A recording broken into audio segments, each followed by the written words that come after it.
Well, by the time they turn 17, 1 in 3 keiki will have experienced domestic violence. Oftentimes, children are shaped by the hardships that they endure right at home.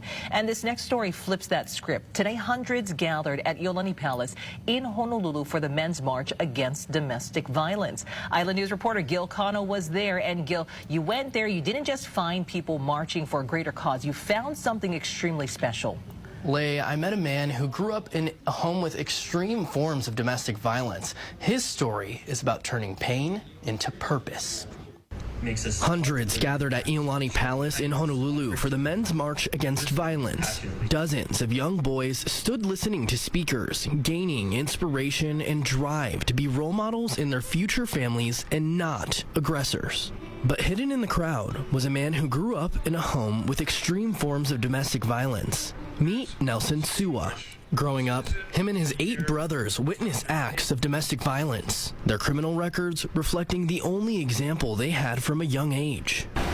This was an article in 1995 where 8 of us was on the front page.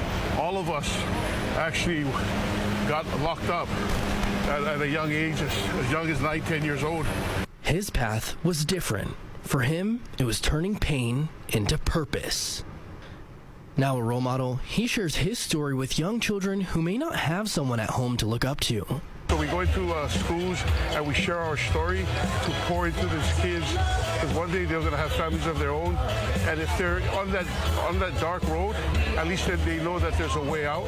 Across the event, he shared his story with people of all ages who were willing to listen. It's great to see somebody come from such a difficult situation and turn everything around. It could encourage a lot of people that are currently in a bad situation to do the same and try to find avenues to become better. In his youth, a choice to walk down a better path paved the way for a better tomorrow for generations to come. Nelson's program, where he visits schools and presents to children, is called SHIELD, and it's through savinghawaii.org. If you're interested in learning more, head to KITV4.com/links. In the newsroom, Gil Cano, Island News. Actions of change. Thanks so much, Gil.